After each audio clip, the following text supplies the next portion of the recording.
Hello everyone. Welcome to the lecture for the course Applied Thermodynamics. We will continue with the steam condensers. Myself Sumit Bardia, Assistant Professor, Department of Mechanical Engineering, Sharad Institute of Technology, College of Engineering, Yadra. Today we will see the following points: advantages and disadvantages of surface condensers, comparison between jet and surface condensers, sources of air in condensers, effects of air leakage in condenser, methods of obtaining maximum vacuum in condensers, vacuum measurement, vacuum efficiency and condenser efficiency.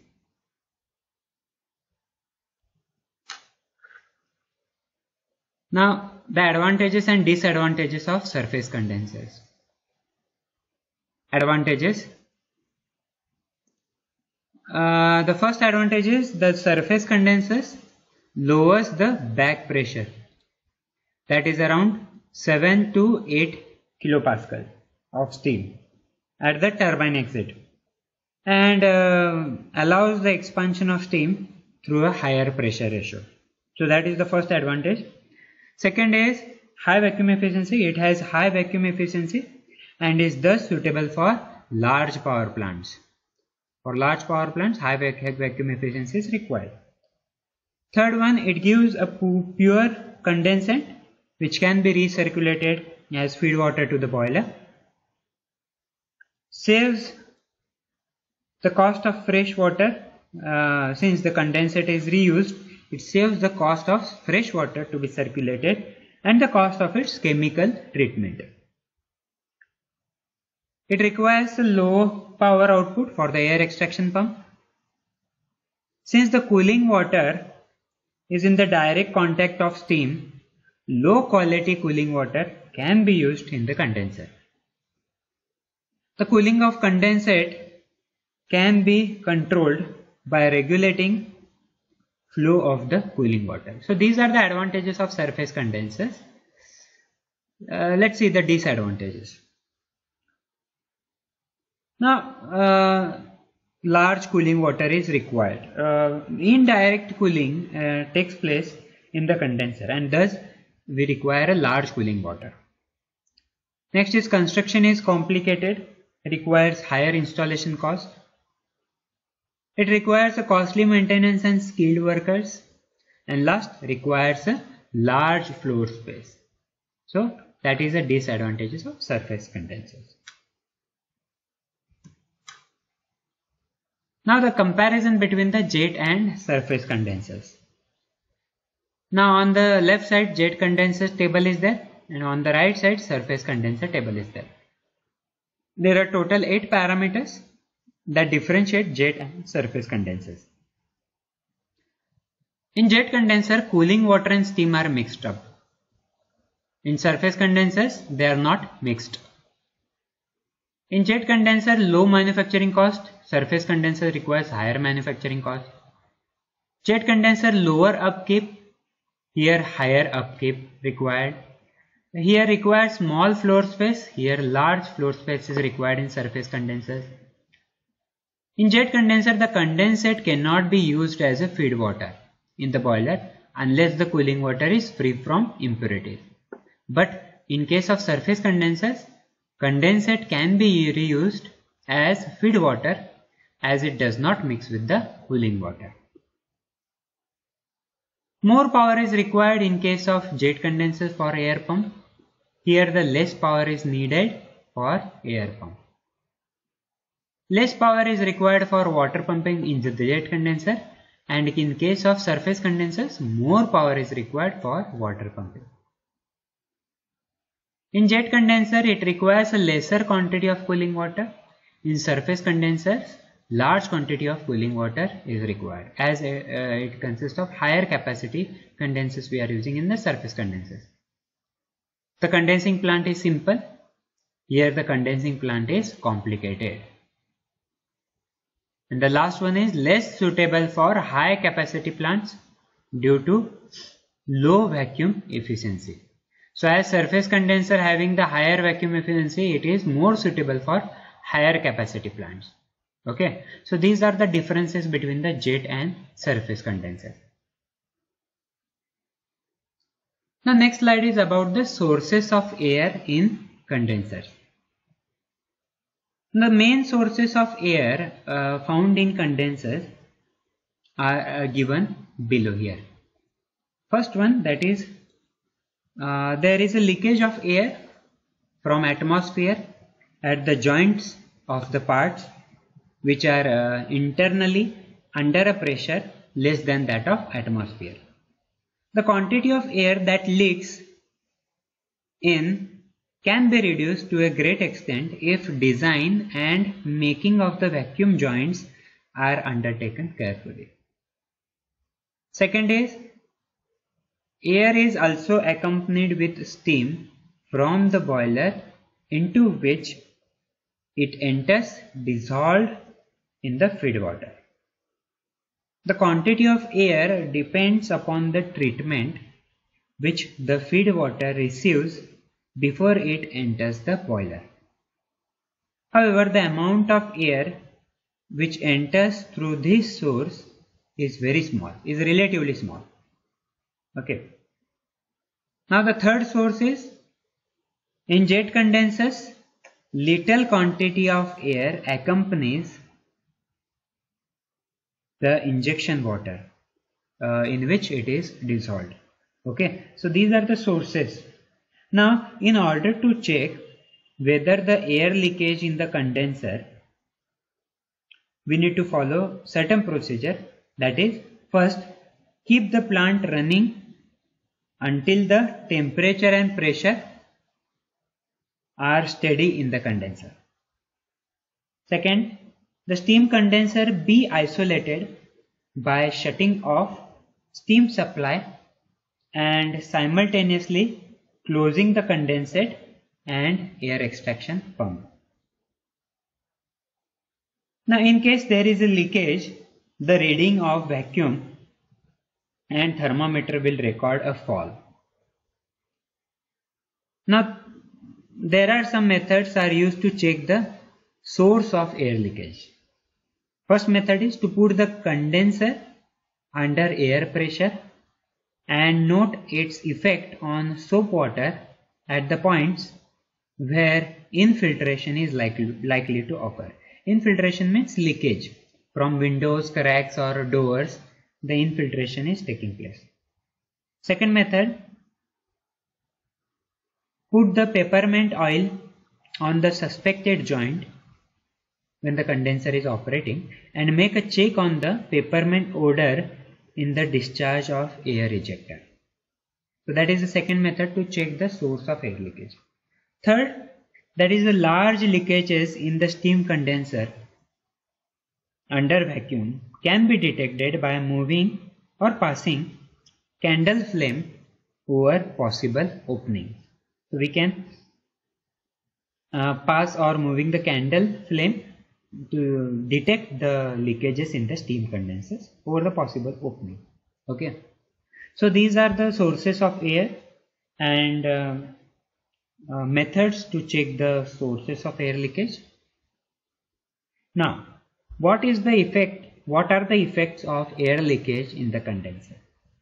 Now here the list is given. Which one? Lowered thermal efficiency, increased requirement of cooling water,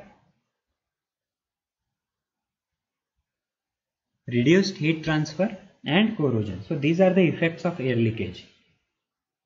Now first one, that is lowered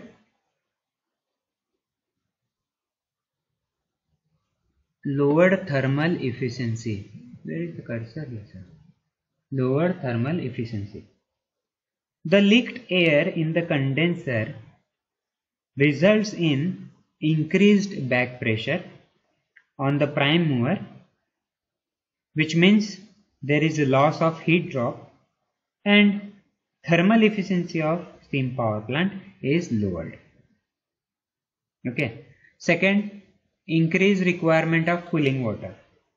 Now the leaked air in the condenser lowers the partial pressure of steam, which means a lowered saturation temperature of the steam. As the saturation temperature of steam lowers, its latent heat increases.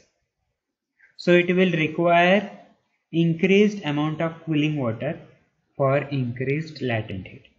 Okay. Next one is reduced heat transfer. So we all know that air has a poor thermal conductivity. Hence, liquid air reduces the rate of heat transfer from the vapor, and it requires surfaces of the tubes of the surface condensers to be increased for a given condenser capacity. Last one, corrosion. Now the presence of air in the condenser increases the corrosive action. So that will effect on the material also, material of the condenser also. Okay, so these are the effects of air leakage in the condenser.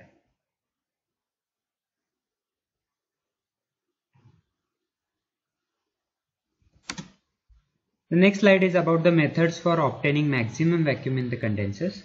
Here the lists are given, that is air pump, steam air ejector, deaerated feed water and airtight zones. Now these methods are used to obtain the maximum possible vacuum in the condensers used in the modern steam power plants. So air pumps are provided to maintain a desired vacuum in the condenser by extracting the air and other non-condensable gases. They are usually classified as wet air pumps, which remove a mixture of condensate and non-condensable gases. And second one, that is dry air pump, which removes the air only. Okay, so that is the method for obtaining maximum vacuum. Second method is steam air ejector. Now when a wet air pump is employed, wet air pump is also called as an extraction pump, is employed, then use is made of steam air ejectors to remove from the mixture. The operation of the ejector consists in utilizing the viscous drag of a high velocity steam jet for the ejection of air and other non-condensable gases from a chamber. Now it is used for exhausting the air from steam condensers. In the case of ejectors used for steam power plants, where high vacuum pressure is maintained in the condenser, it is necessary to use 2 or 3 ejectors in series to obtain the maximum vacuum. So that is one another method to obtain maximum vacuum. Third, that is deaerated feed water, which is quite similar to the steam air ejector. The deaeration of feed water helps both in maintaining better vacuum in the condenser and controlling corrosion of the steel shell and piping of the steam power plant. And the last one is airtight joints.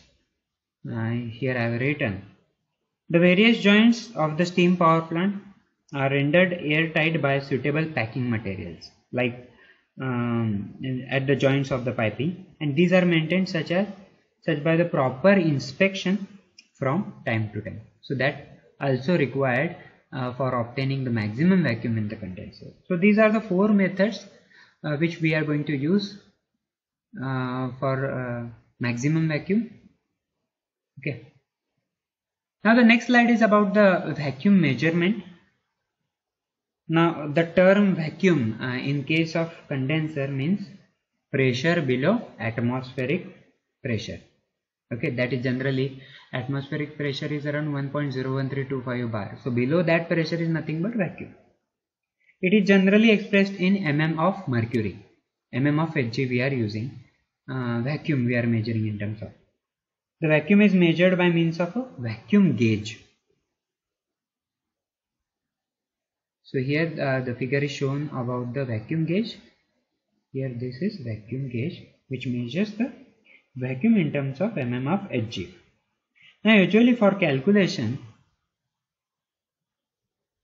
the vacuum gauge reading is corrected to a standard barometric reading, that is 760 mm.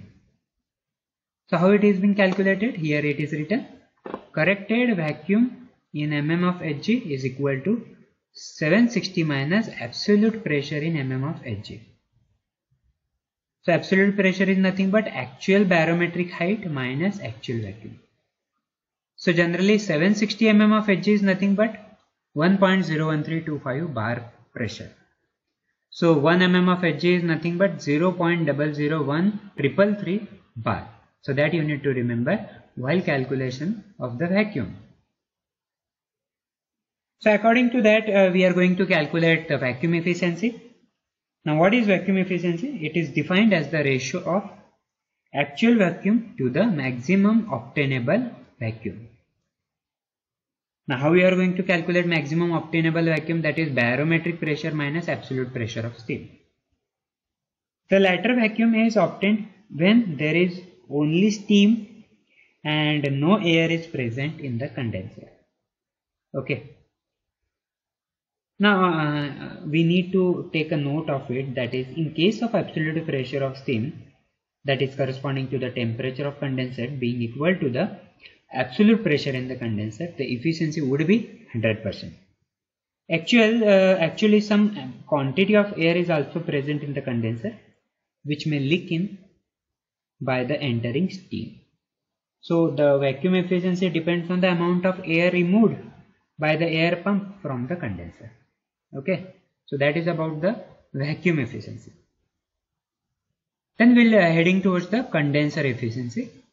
So that is again depends upon the various parameters which we have discussed earlier. Now what is condenser efficiency? Now the definition is the ratio of difference between the outlet and inlet temperatures of cooling water to the difference between the temperature corresponding to the vacuum in the condenser and the inlet temperature of cooling water.